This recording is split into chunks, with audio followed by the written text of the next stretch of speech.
Nimena official muri gahunda y'amakuru agezweho tugiye guhera kuri no nkuru y'akababaro, inkuru ufite umutwe ugira uti Kirehe umumotari n'uruhinja rw'amezi 4 bapfiriye mu mpanuka.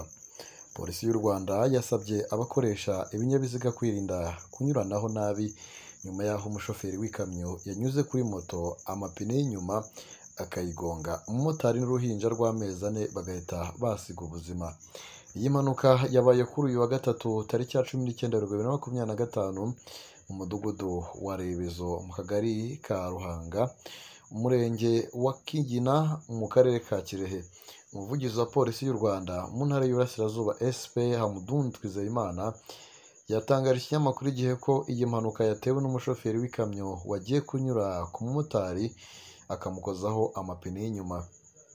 Ati imodoka y'ikamyo yanyuze kuri moto nabi igiye kuyirangiza amapine y'inyuma agonga moto. Umumotari yarahetse umugore uhetse abana babiri b'impanga zifite amezi 4, umwe mu mugongo n'undi mu ntoki. Uwo mubyeyi rero yajugunye akana kamwe ku ruhande gahita gapfa. Umumotari nawe yahise yitaba Imana, ariko uwo mubyeyi n'umwana umwe ntacyo babaye. SP Twizeyimana yakomeje asaba abatwara ibinyabiziga kwitonda no guhana intera mu gihe bagiye kunyuraho, abasaba kwirinda kunywa ibisindisha no gutwara neza mu muhanda. Ati abatwara ibinyabiziga turabasaba kubahiriza amategeko y'umuhanda, birinda kunyuranaho nabi, kwirinda kunyuranaho mu ikorosi. Mu gihe utwaye ikinyabiziga ugashaka kunyura kuri mugenzi wawe, siga umwanya uhagije. Umurambo w'umumotari n'uw'umwana byajyanwe ku bitaro bya Kirehe, mu gihe uwo mubyeyi n'umwana basigaye bari kwitabwaho n'abaganga. Umushoferi wari utwaye iyo kamyo we yafungiye kuri sitasiyo ya Nyakarambi mu gihe hagikorwa iperereza. Nkubitse ko tukiri mu makuru hano Kumena official, ni amakuru agezweho muri aka kanya. Reka twite cyane n'amakuru n'ubundi ni inkuru z'akababaro n'ubundi tukiriho. Ni inkuru turi buze gusanga mu karere ka Ngoma.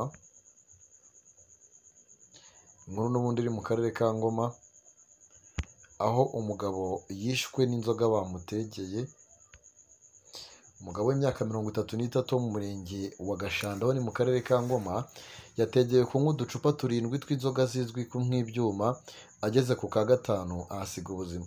Byabaye ku wa 19 Werurwe 2025 mu mudugudu wa Kanyinya mu kagari ka Mutsinda mu murenge wa Gashanda ni mu karere ka Ngoma.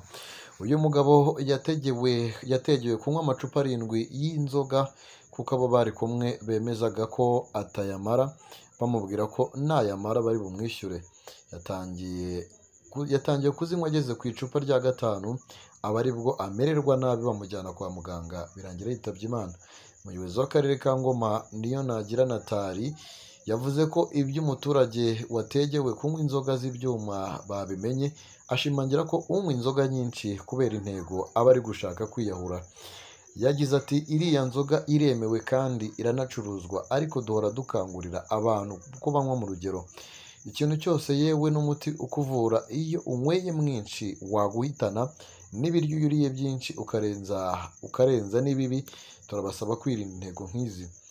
Meya Niyonagira yashishikarije abaturage kwirinda kunywa inzoga z'inkorano no kunywa mu rugero, anabasaba kwirinda gutega nk'uko bishobora kubaviramo ibibazo yabo watanze intego n'uwategewe. Umuvugizi wa polisi y'u Rwanda mu ntara y'Iburasirazuba SP Twizeyimana Hamdun yasabye abaturage kwirinda bene ibyo bikorwa kuko bishobora gushyira ubuzima bwabo mu kaga. Ati abantu banywa inzoga bakwiriye gushishoza bakareba uko inzoga banywa zujuje ubuziranenge, bakanywa mu rugero, aho bishoboka bakazireka kuko inzoga iyo unyweye nyinshi zirakwica. Yasabye abaturage kureka imikino yo gutega kuko ishobora gushyira ubuzima bwabo mu kaga, ahubwo abasaba gufasha kwerekana abakora izo nzoga z'inkorano kugira ngo bakurikiranwe. Twese hamwe reka tugire tuti uyu wahitanywe n'inzoga z'intego, Imana imwakire mu bayo. Reka duhitaho ubwo tukomereza n'ubundi ni mu karere ka Kayonza, aho dusangayo naho inkuru y'incamugongo mu by'ukuri,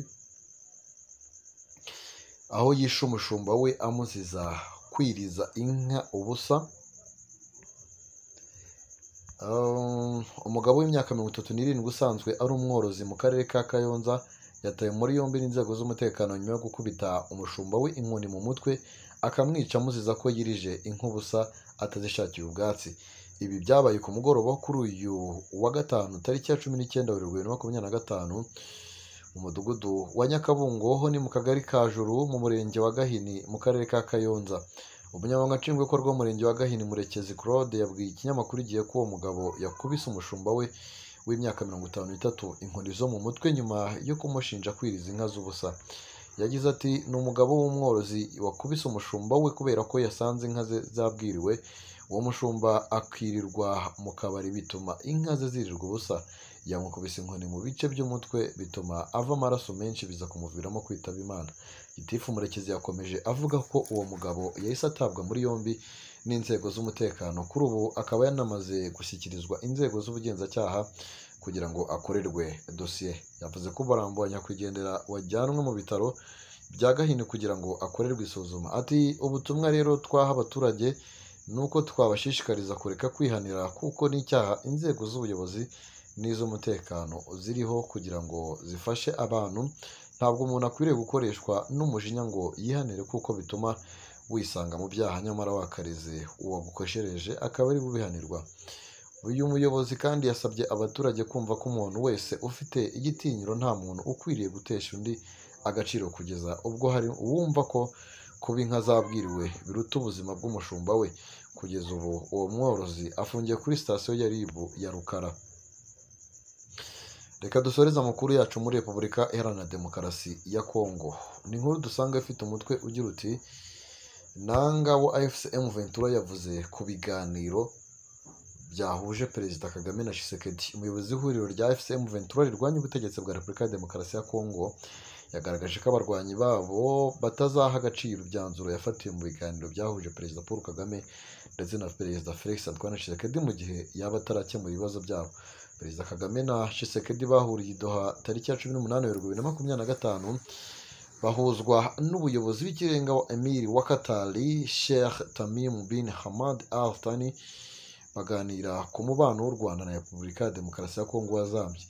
Minisiteri y'Ububanyi n'Amahanga ya Katari yatangaje ko Perezida Kagame na Tshisekedi ndetse na Sheikh Tamim bashimangiye ubushake bw'impande zirebwa n'umwanzuro wo guhagarika imirwano mu burasirazuba bwa Repubulika ya Demokarasi ya Kongo wafashwe n'abakuru b'ibihugu byo muri Afurika. Abakuru b'ibihugu kandi bemeranyije gukomeza ibiganiro byatangijwe na Doha bigamije gushyiraho umusingi ufatika ugamije gushaka amahoro arambye bijyanye n'ibiganiro bya Rwanda na Nairobi byahujwe muri iki gihe. Ibi biganiro byabaye nyuma yaho AFC M23 itangaje ko itazitabira ibiganiro by'amahoro byari kuyihuriza na leta ya Repubulika ya Demokarasi ya Kongo i Rwanda muri Angola. Uwo munsi isobanura ko bitewe n'ibihano umuryango w'ubumwe bw'Uburayi wafatiye bamwe mu bayobozi bawo. Abayobozi bo muri AFC M23 bafatiye ibihano basabwe na guverinoma y'Ububiligi nayo yabisabwe na Tshisekedi. Iri huriro ryagaragaje ko ntacyo bazatanga keretse kwiyegeza intambara yo muri Burasirazuba bwa Repubulika ya Demokarasi ya Kongo.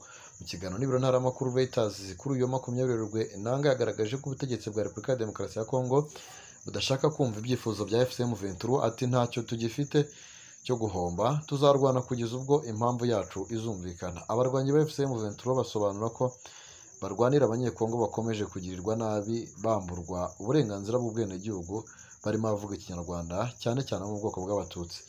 Nyuma yo gufata umujyi wa Goma tariki ya 27 Mutarama, Bukavu tariki ya 16 Gashyantare, abarwanyi ba AFC M23 bakomeje kwigarurira ibirindiro muri teritwari ya Walikale mu ntara ya Kivu y'Amajyaruguru mu gihe bahanganye n'ingabo za Repubulika ya Demokarasi ya Kongo n'imitwe igizwe n'ihuriro rya Wazalendo. Nanga yatangaje ko abarwanyi babo baba birwanaho kuko baba batewe n'iri huriro ry'ingabo za Repubulika ya Demokarasi ya Kongo.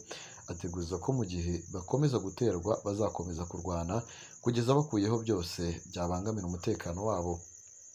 Ati turi kwirwanaho, ikibazo nigikomeza guturuka Kinshasa